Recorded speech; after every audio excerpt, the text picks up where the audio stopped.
Welcome to the Aid Market Podcast, where foreign aid partners connect to learn about key funding trends and market insight. The podcast is co-hosted by Aid Connect Data, the pipeline and market intel software for USAID partnering, and Connected International, the leading USAID partnering support consulting firm. Now, here's your host, Mike Shanley. Welcome, everyone, to the Aid Market Podcast. Today, we're excited to have our guests from around the world to discuss USAID, localization, and how USAID's implementing partners are incorporating locally led development into their programming, into their operations, into their business development work.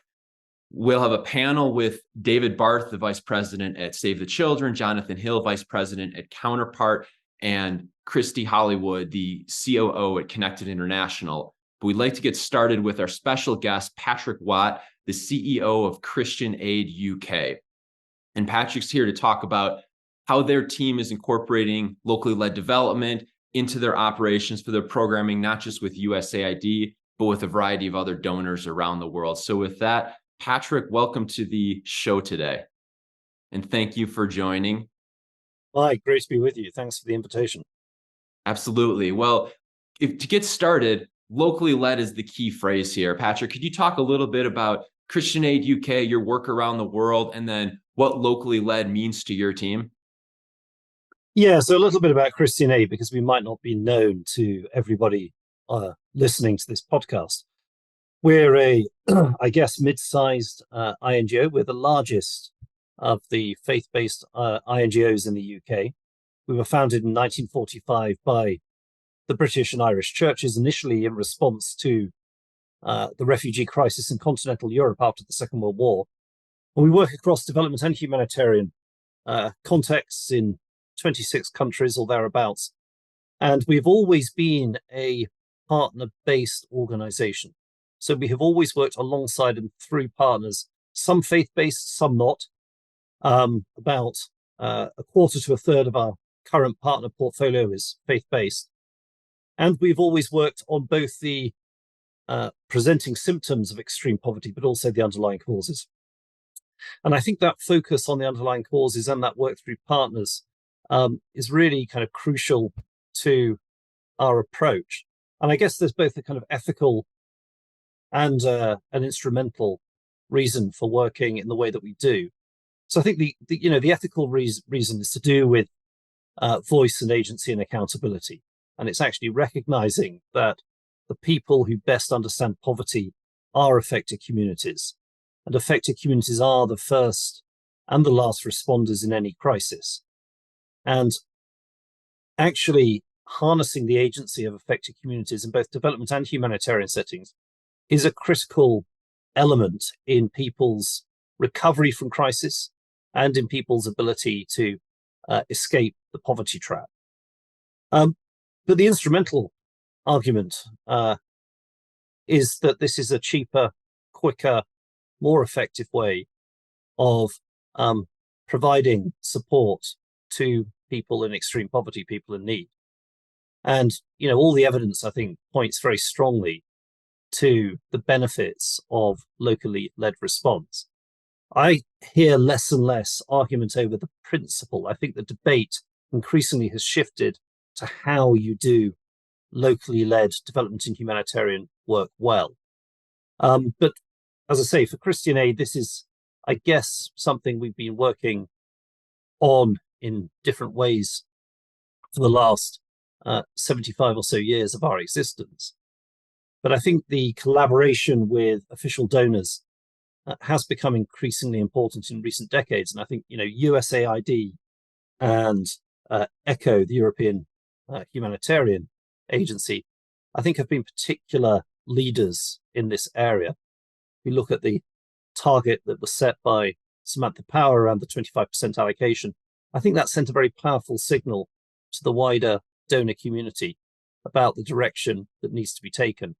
So I think from our point of view, really valuable working with USAID as a recipient of USAID funds. We've programmed about $50 million of USAID funds in the last couple of decades, most of it in Africa, but some in Latin America, some in Asia. But I think also, that collaboration with USAID as the world's largest donor, and a donor which, if it gets this agenda right, could have a kind of gravitational pull on the rest of the aid sector. So I think that's what's exciting about the moment we're in currently. Patrick, I think that's helpful for all the USAID staff that are listening, just to hear the broader perspective of the influence their work's having, not just within the agency with their USAID partners, but globally. And I agree with you too. Really, we're at the point of how do you best do localization and incorporate that into development. And so let's go to that next. What are some tactical things, or is it more on the strategic level that you all have been working on at Christian Aid UK to lead localization, incorporate locally led development into your operations and programming? So I'll touch on a few concrete things that we've done in recent years to help progress this agenda internally, but also, we've done that partly in order to evidence and communicate that to peer organizations. So we took the decision 18 months ago that we would withdraw from direct implementation. Now, that might not be the right decision for every organization, but we felt that for a partnership-based organization, our work in direct implementation risked distracting us from the application of our partnership principles. And so we're pulling back from direct implementation in the humanitarian space. We were doing it in 4 countries. And what that means is that by March of next year, we will be entirely programming through national, local partners in the countries where we program. We've taken a decision to share equally the indirect cost recovery that we receive from back donors with local partners. So we share that ICR income 50-50 with local partners, recognizing that actually they have the same needs to meet their organizational overheads that we do. We've also made a decision to increase the share of our flexible income that we put into local partner grants. So Christian Aid is in a relatively unusual and privileged position that we're majority funded by the British public. About 60% of our income comes from the British public. The other 40% comes from institutional donors. We're keen to get more of that flexible funding directly into the hands of partners to implement programs that have a real impact for people living in poverty. So we've committed to increasing that share to 25% of our total flexible income by 2026. And then also we've taken, I think, some important steps towards harmonizing and streamlining the demands made of national and local partner organizations. So to take one example, we're working with a number of other NGOs, including Troca in Ireland, Cordaid in the Netherlands, on looking at how we can do passporting with partners, where we share the same partners, rather than putting them all through our individual due diligence partnership processes. How can we create a one-stop shop?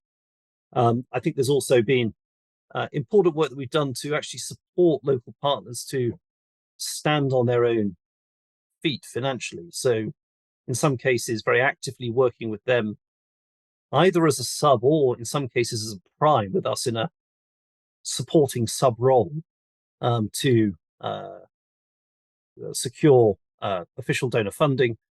In other contexts, we've been working with national civil society to organize themselves into platforms or consortia in order to compete, again, for donor funding. So I think through a variety of strategies around process, around funding, we're starting to, I think, deepen the commitments that we, delivery of the commitments we made at the World Humanitarian Summit in 2016, through the Charter for Change, through the Pledge for Change and other sector reform initiatives to which we're signed up. And hopefully the proof is in the kind of pudding that we're, we are one of a relatively small number of INGOs that is actually meeting and exceeding the grand bargain pledges that we made. And what has the response been from the local partners you're working with? Has this been I imagine some of these are longtime partners, and here's a change in your partnering approach or policy, but what's the feedback or collaboration been like with some of the local partners? Yeah, I mean, I think on the whole, the feedback from partners is good. I mean, most of our partnerships are fairly long term. They're multi-year partnerships. They don't generally relate just to the implementation of a single project. And we're keen as much as possible to move from a kind of too heavily a projectized approach towards a more integrated programmatic approach in the work we do at the country level. The way we implement our partnership principles, partners do appraise us at the same time that we appraise them. So there's a kind of process of mutual review, mutual accountability. And we do take that feedback from partners seriously. And I think on the whole, what we hear from partners is that working with Christian Aid has a lot of positives attached to it, that we're a fairly dependable and flexible partner. I think what we do also hear on the more challenging side is that sometimes we are still too short term in terms of the partnership approach we take. There's a kind of general appetite, I think, for more medium term, multi-year partnerships. I think there's also sometimes from partners a request for us to be less transactional and more strategic in how we work with them. So yes, there might be certain things that need to be delivered in the context of a partnership agreement, but actually what partners really value from us is the opportunity to co-strategize, co-design, co-implement, and jointly learn from what it is we've achieved. I think that's where the kind of magic of partnership comes out. It's not really in the monies that are transferred from one organization to another in order to implement a set of activities. Great. And then Patrick, where can listeners learn more about this work? Assume at your website, and how do they best connect with your team? So there's loads of material on the Christian Aid website. So go to christianaid.org, but also lots of material out there in the wider sector that touches on our approach. So if you look, for example, at the latest ODI annual review, independent review of the Grand Bargain, lots of material there. There's all the material around the Charter for Change, the Pledge for Change, that is worth looking at, and quite a lot of learning and evaluation material about our localization approach that you'll find if you search online. Great. Well, thanks, Patrick, and we'll keep you on to join the panel throughout the show. But let's move next to David Barth. He's the Vice President at Save the Children. David, if you could start off just sharing, same question as what Patrick started with, locally led. What does that mean to you and your team? And maybe talk about a bit of how that's incorporated into your operations or your business development, your programming.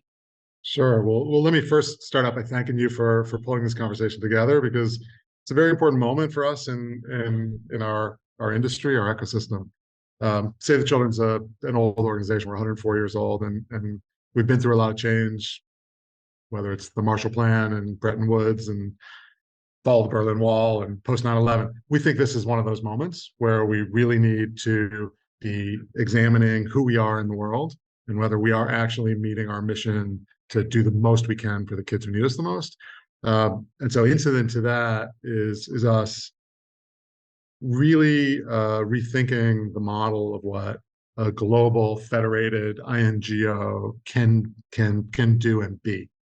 So for us, localization, honestly, I prefer that when we talk about it, certainly within SAVE, we really talk about shifting power. The localization is a subset of an overall shift of power, a re-examination of who controls decision-making, who controls resources, who's making the hard decisions that affect the people that we're intending to serve. So we have taken an all of SAVE approach to this, and not to suggest it's light or easy, it's complex. We're a big complex organism, but we want to rethink everything from, and we have done this, well before something like a solicitation is on the street, have we cultivated relationships? Are we a trusted friend to organizations, whether or not there is money flowing? We're one of the fortunate NGOs that has permanent country offices in dozens of countries. So which gives us an ability to cultivate relationships. But having a branch office of Save the Children is not the same thing as having a true local presence. So we rely on our country offices to cultivate relationships of trust. We are working to integrate local partners into designs from inception, not after. Once a solicitation's on the street, don't start looking for your local partners. You've already lost. You've already failed at that point. I agree so much with what Patrick was saying by way of introduction. At the end of the day, this is not simply about the flow of dollars. While you have, resources are a part of power, and you have to talk about the flow of dollars, but it's about more of that. It's about a different kind of respect. So again, we're a pretty big battleship, but we've been excited to be a partner to USAID as USAID rethinks this, and we find ourselves in a lot of fora. USAID has been very, very receptive to taking our suggestions, and no one yet has told us slow down. They keep telling us to keep leaning in. I'm retired from USAID, and when I started in '95, I think something like 6% of resources flowed directly to local partners. Maybe by the time I left post-Paris Declaration, it was up to 8. So a jump to 25 is a steep vertical, important jump. But that push doesn't mean there's no longer a function for the INGO or the implementing partner. It doesn't say that, I mean, clearly. And so finding what the correct role is in that power relationship has been is really important. It's been a really exciting set of conversations we've been having. And David, going off your USAID experience, what's your advice to USAID's partners, new and established partners, on how they can be part of the conversation rather than just passively waiting for the next policy report or priorities or press release to come out of USAID?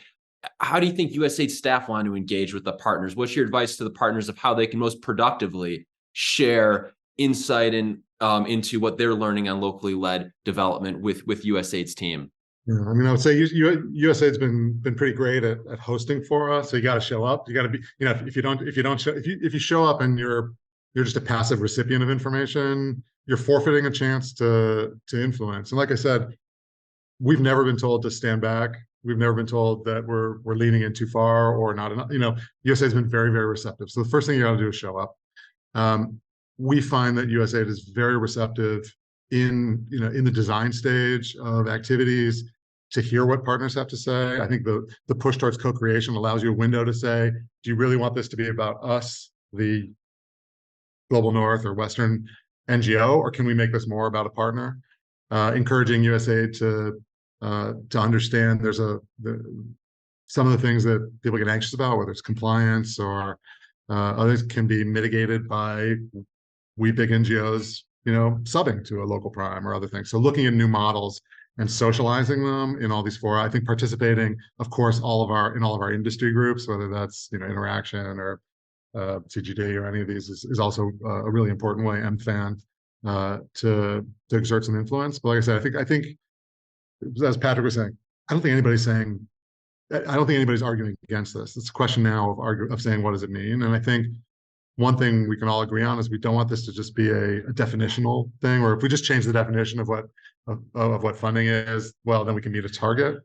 I don't, that's not been the case. I would say we talk a lot about the 25%. I think we haven't talked enough about maybe the other pledge that USAID wants to see at least 50% of program influenced by local actors. That to me is a really great marker of shifting power, as opposed to merely localization of the flow of funds.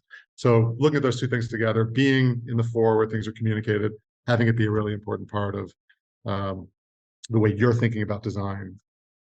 Let's stick with that question of the definition and how or is that important. A couple of years ago, I heard Samantha Power speak at the CIDC conference where she threw out the idea of locally led She used an example of a Chemonics project in Moldova that had a Moldovan COP, a Moldovan staff, fully designed and implemented by Moldovans. Obviously, Chemonics is based in Washington, D.C.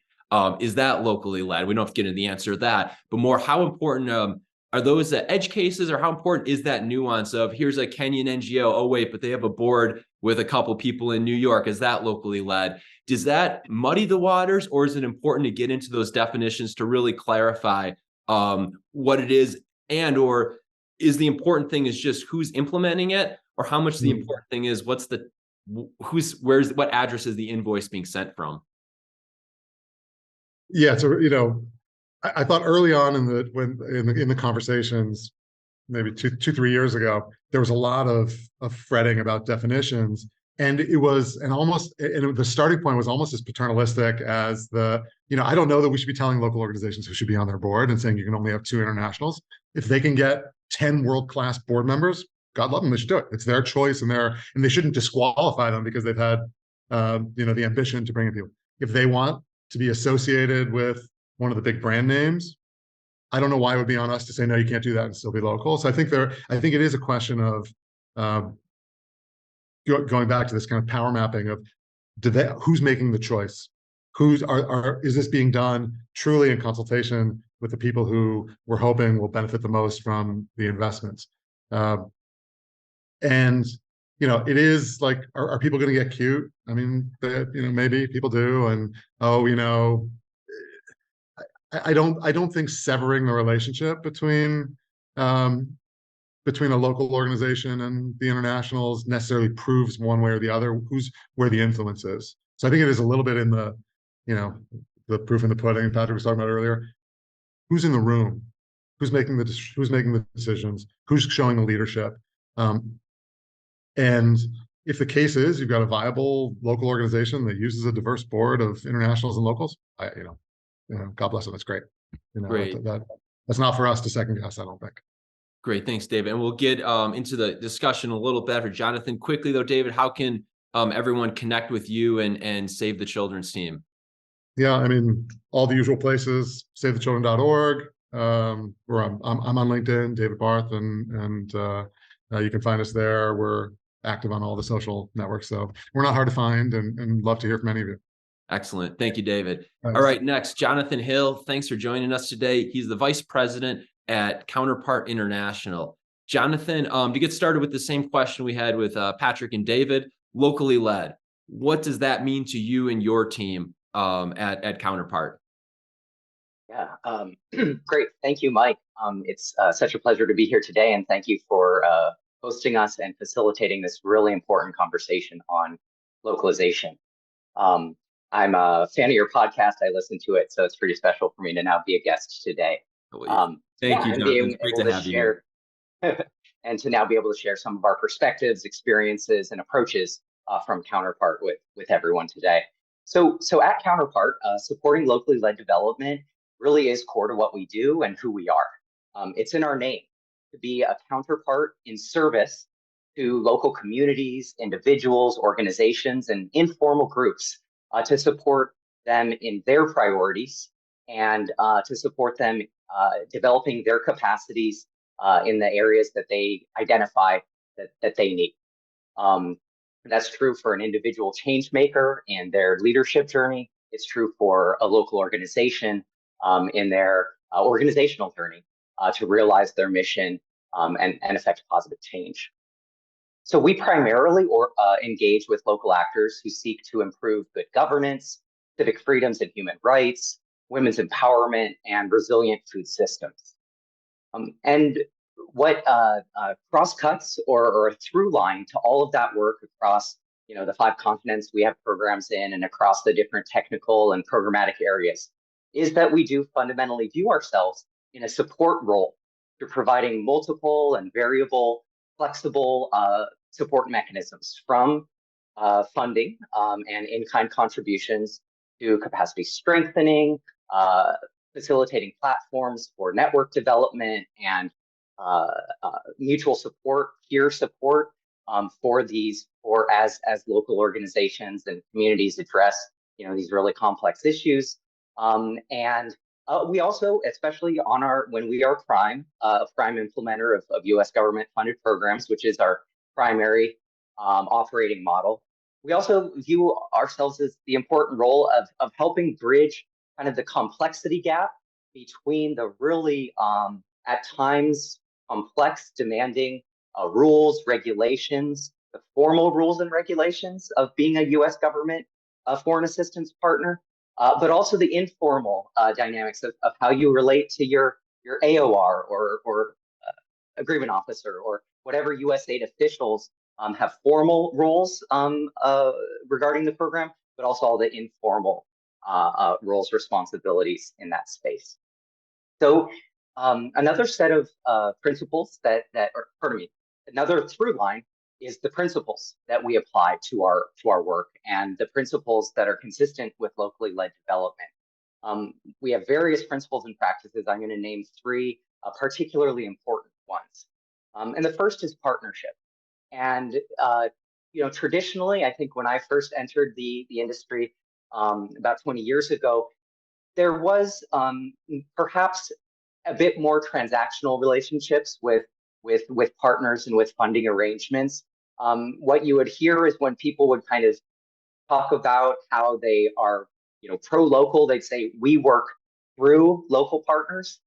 And I don't think that's the right fit. And at Counterpart, that's not our mindset and that's not our approach. We work in support of local partners. And that's best achieved through meaningful relationships built around trust, respect, and mutual accountability.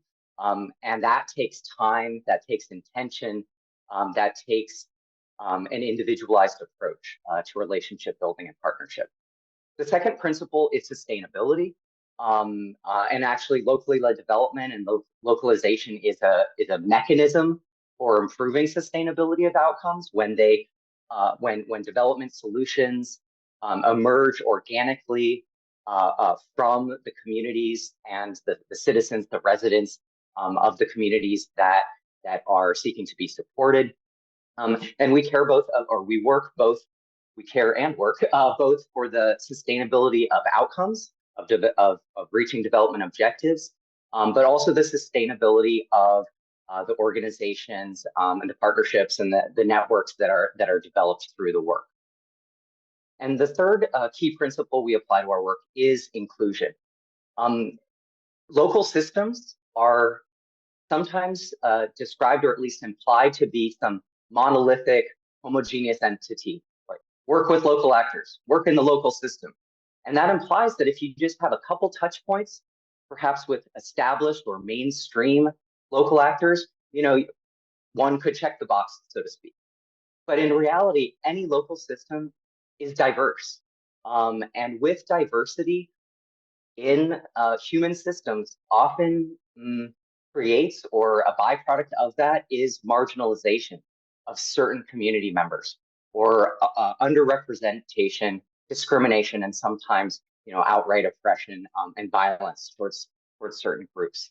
And so at Counterpart, when we engage and support locally led development efforts, we do take an inclusion lens of first understanding and mapping, who and who are being marginalized, and then how to have mechanisms not just to bring a voice to the table or to make sure somebody is in the room, but actually respect and cultivate integration of their needs, of their ideas, and of their engagement in the development work itself.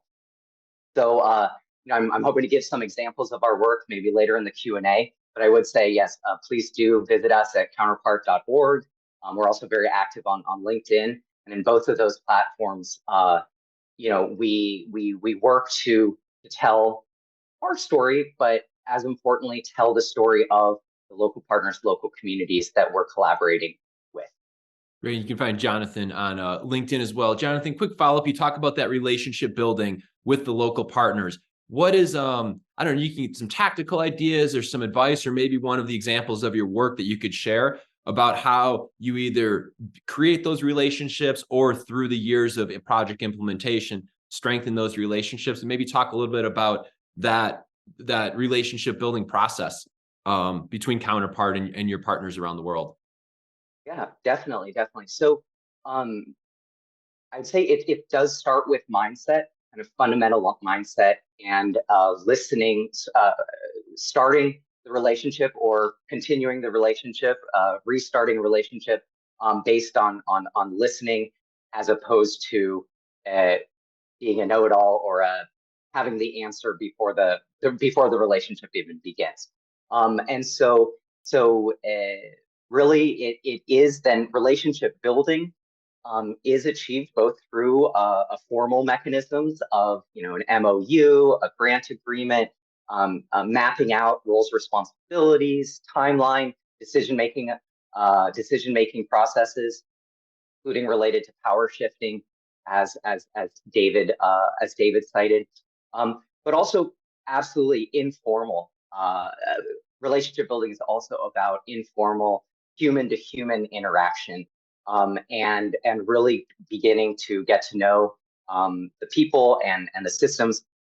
And yet also with development programming, both from donors, there are demands for quick wins, but also the development needs are often so great that, quite frankly, you don't want to spend all your time just building relationships and cultivating that. You also want to be designing and beginning to implement, be it pilots or other smaller programming at first, to start developing working norms and start gaining momentum and credibility that this is a partnership, this is a relationship that is, yes, about human connectivity and trust and respect, and it's also about concrete activities that really help the people and can support systems change.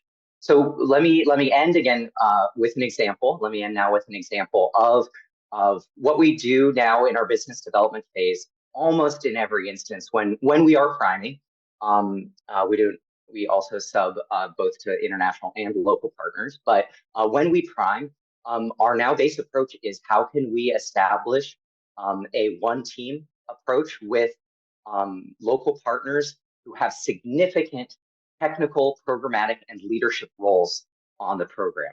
So within the last year, we started a USAID project in Armenia called Civil Society in Action, and we're partnering with the Urban Foundation for Sustainable Development, and they're really the lead of the civil society engagement component. And given that the program is called Civil Society in Action, that is very significant. They have multiple long-term personnel on the program, including 2 of the 4 key personnel and the DCOP. So we have a unified work plan. We have unified systems, all the same email addresses on that program. And although Counterpart, we are the official prime, and that comes with responsibilities for reporting to the donor, for issue resolution as things arise. We are working really in a trust-based partnership that did take time to develop, but now we're in a really good groove, and really being able to complement the technical leadership of our key local partner with the global perspective, the global best practices, the global connectivity that Counterpart is able to contribute. And Jonathan, you had an interesting point. I recently got to sit down with Lima Bowie, the 2011 Nobel Peace Prize winner, and talk about her conflict resolution work in Liberia. And one thing she mentioned when we talked about localization was what you just said, is localization isn't just giving a bunch of money to the established NGO in the capital that might be aligned with one party or one group in a country, but really understanding the context. She said a really interesting thing too. I was like, well, what's the role of international NGOs? How can they be most effective? She said they have to be 2 things. They have to be interested and invested in the local context, in the country, in the project. So it just reminded me about that. So thank you for sharing that, Jonathan. Let's bring David and Patrick back in here then and get to the conversation piece. And if you all have questions, feel free to go back and forth, but I have a couple ones. Patrick, I wanted to start with you because I'm always interested. We're, again, fairly USAID focused on here. Was just saw you in Europe last week, was doing events with USAID at British Expertise International and at AIDEX in Geneva. As you're hearing this conversation, and you have as you think about your conversations with the multilaterals, with the other bilaterals, is it pretty similar, or are there some differences that you're hearing in this conversation compared to the other ones outside the USAID space? Yeah, thanks, Mike. I mean, I think there are some differences between donors. I think, as I mentioned earlier, USAID and ECHO have provided a particular leadership role in the sector. I think there are some smaller bilateral donors that are kind of strong or stronger on localization, the likes of Spain or Czech Republic. I think on the whole, the donor community is more advanced on this agenda in humanitarian than in development. And I think it's perhaps most advanced in places where it's difficult for various reasons to avoid working with local actors. We're working, for example, through partners in rebel-held northwest Syria on the earthquake response. That is not a context in which it's very easy for INGOs to work directly, and therefore we see much greater dependence on local actors. And I think we saw some of that during the COVID pandemic as well, where people stopped flying people in and out in the way that they perhaps had done previously. I think there are probably a couple of areas where institutional donors, big bilateral, multilateral donors struggle with this agenda. I think one is around perceptions of risk and the other is around perceptions on scale. And I say perceptions because I'm not sure that the actual problem is as great as is sometimes supposed. But I think there's a fear that if you work through or alongside local actors that you'll get diversion of aid, you'll get misuse of funds. I think in our own experience, actually, if you work genuinely locally, then the social capital held by local actors within communities often provides a very effective additional line of protection against misuse of funds. I think the questions about scale, I think we sometimes grapple with that ourselves, but I think what we found is actually that we're increasingly able to program quite significant sums of money, including through very localized approaches. So, last year, together with other members of the ACT Alliance, which is the family of faith-based INGOs of which we're a member, we were able to program about $8 million across ACT Alliance in survivor and community-led response. This is very small sums of money, small grants going to community-led initiatives. In many cases, initiatives that aren't being implemented by an organization. They are organic, community-initiated efforts, often in response to a humanitarian crisis. So I think there is an opportunity to scale with a localized approach. Sometimes I think official donors are going to want to go through an international NGO rather than directly manage that relationship themselves. And then I think the task for international NGOs like Christy and AID is to be really clear about where are we adding value and where are we simply adding a layer. What I say to colleagues in Christy and AID is let's always be clear about where and how we're adding value. And I think a lot of that in our work with local partners is about our ability to look at the world multi-country and join up the dots between what's happening in multiple geographies, but also to connect the local to the global.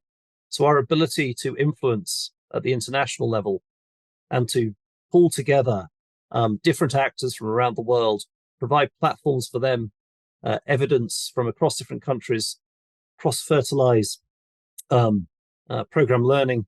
I think that is an area where we really can bring some distinctive value addition to what local partners do. Great. Thanks, Patrick. David, similar question to you, but not as much. How does it differ from other donors' conversations, but from USAID's past conversations, maybe USAID Forward or some of the other localization initiatives? Do you see any certain priorities that are emphasized more under Administrator Power's approach, or any differences, or is it building off what's gone on in the past? And you're Yeah, I think all respect to prior administrations and aid administrators and teams, this has always been a point of conversation, at least in the now 28 years I've been around the USAID universe. I don't think it's ever been this serious and definitive. Now, again, USAID had serious representation at every international conference where we could talk about the compacts that were reached, Grand Bargain, whether it's Paris, Accra, historically. But I think what's being called out now is a cultural change beyond a numerical change and around the flow of resources. And I think that's, I think that's exactly right. And it's for the right reasons. I mean, I appreciated Jonathan earlier calling this out as an equity and social justice issue, that this transformation is not merely about targets in the SDGs. And I think pushing that culture is a significant change. I think the amount of trust that this administration is showing in us as partners to influence the conversation is probably a little different than it has been in the past, and that's meaningful. So it's a question of intensity. It's a question of intensity. But I also think, they say, don't shake the tree if the fruit ain't ripe. Well, I think the fruit's ripe, and so yes, the administrator shaking the tree, but I think we were all ready for it. I mean, I think this is something we've all been. This gives us a little bit of leverage and incentive to push as hard as a lot of us wanted to, but maybe couldn't. Great, thanks, David. Jonathan, follow up on, you talked about the relationship building with local partners, and one conversation I often have is with local partners that they know about USAID. And they maybe had an experience in the past that wasn't a great partnering experience. They ended up maybe getting on a team and not getting funding, or for one reason or another, it was a lot of resources that went into some initiative to work with USAID and nothing came out of it. What David mentioned, there's a renewed focus, maybe a higher level focus than there's been in the USAID market at any point on localization. It comes to mind that a role of international NGOs can be in helping to bring the local partners back into the USAID funding space, maybe guide those that the administrative piece of the USAID funding. Does that come up in your conversations? Do you want to talk at all about the role you see for organizations like Counterpart in helping to further accelerate and engage more new local partners into the USAID funding market? Yeah, definitely, and that's certainly a ever-present dynamic. You've spoken to a couple different manifestations of the issue. One is the kind of bait and switch issue, where a prime implementer, be they international or local, but often a prime implementer that's international, will at proposal stage present all sorts of localized approaches and commitments to transfer funds, and then during implementation that doesn't come to be, and that is a problem in the sector. It's also a challenge for even when international partners partner with international primes. And at Counterpart, one thing we are doing to address that is, first of all, as David said earlier, if you wait until startup to start getting local partnerships, that's not going to be effective, and then you're probably not going to win the award in the first place. So at proposal stage, and really upstream before the RFP comes out, is it's about cultivating and developing and establishing what the roles, responsibilities, and resources are going to be. At Counterpart, we did design and now have what's called the local partner funding metric, where across all of our programs, regardless of donor, we track how much funding and actual disbursements, not just obligations, not contract ceilings, but disbursements we are making to local partners. And then this is relatively new. We've done it now for 2 years, and now we're able to compare what were proposal stage plans and commitments to our actual spending. So that's kind of on the following through on proposal stage commitments. And then the second piece you've raised is the desire for local partners to be able to access direct funding. This is related to the 25% target. And the approach we take at Counterpart is, I talked earlier about we support an organization's local partners' self-defined priorities and capacity needs.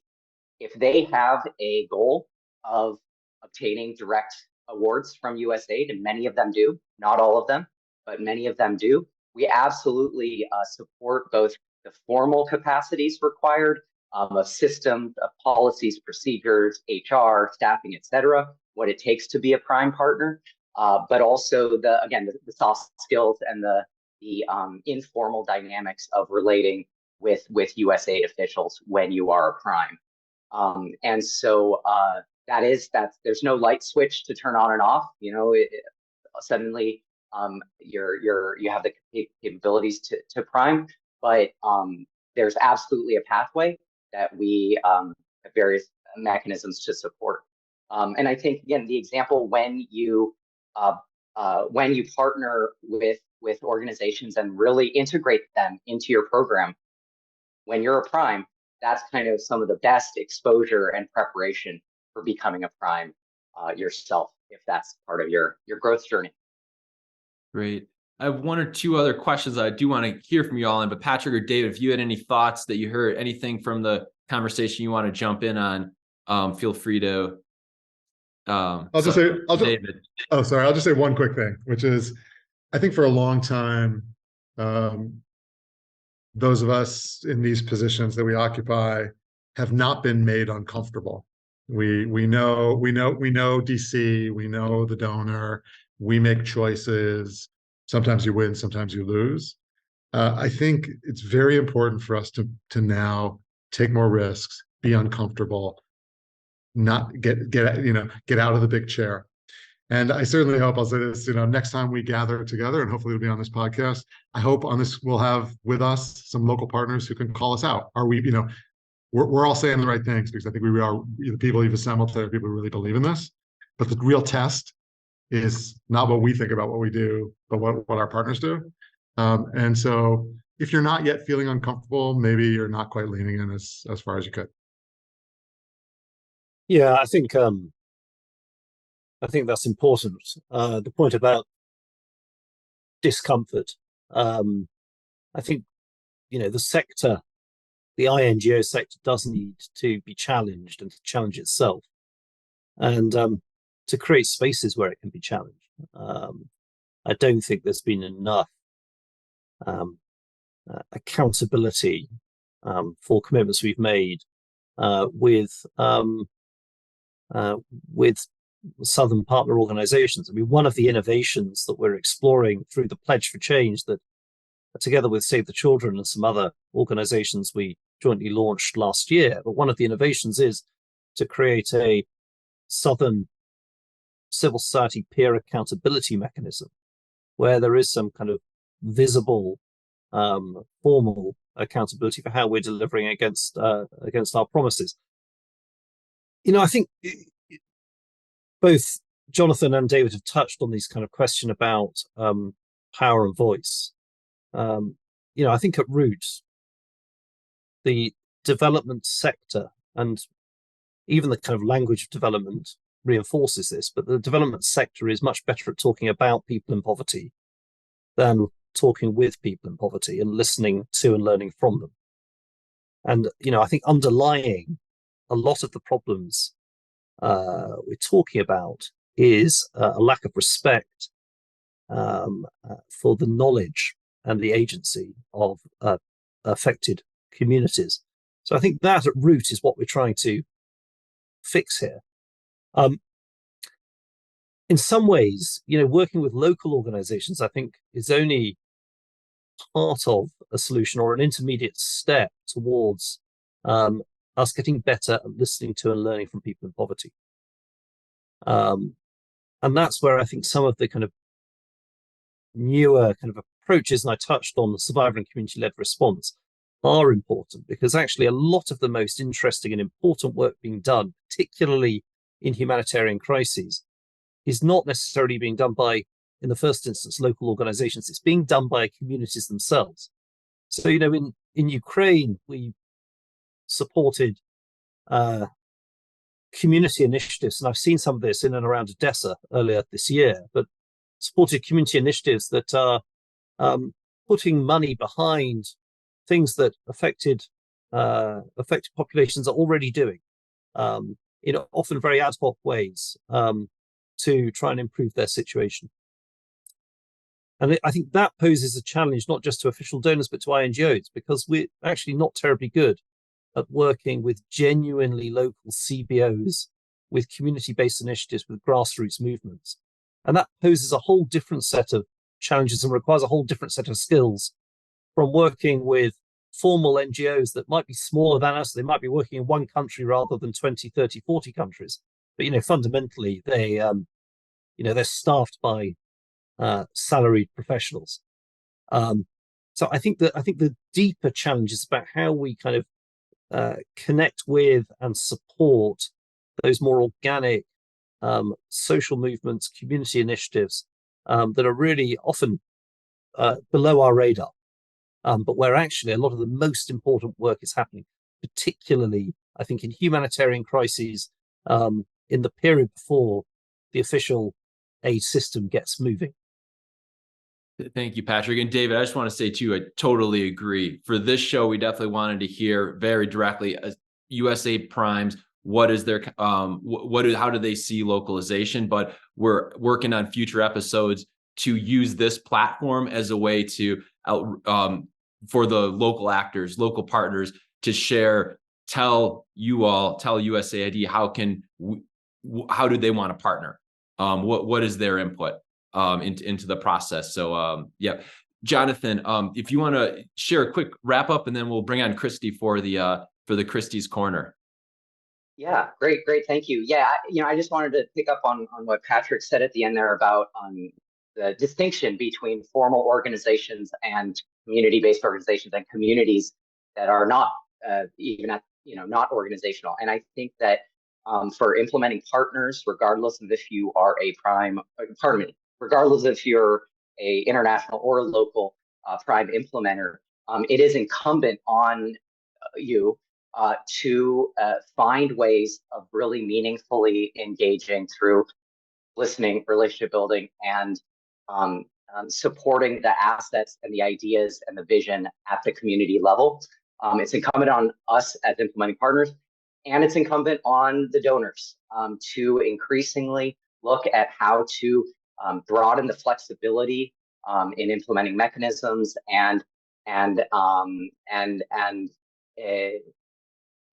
both in structural and in mindset ways about increasing flexibility for really all levels of a society and all geographic regions of a country to be able to access the resources to jumpstart their vision. Thanks, Jonathan. So now we'll go to Christy Hollywood. She's the COO of Connected.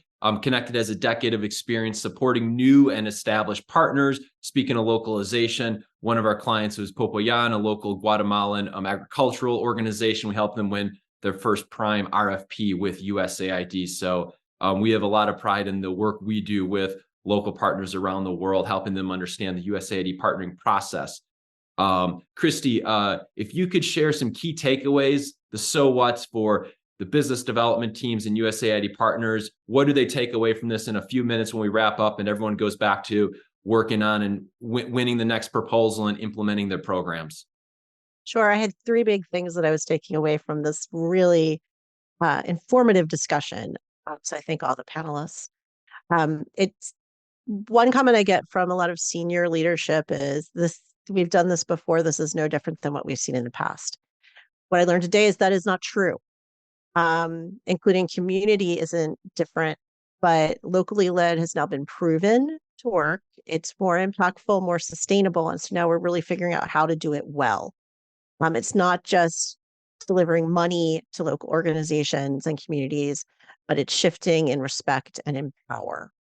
The second thing is, how do we engage with locals well? How do we participate in local led development as an international NGO?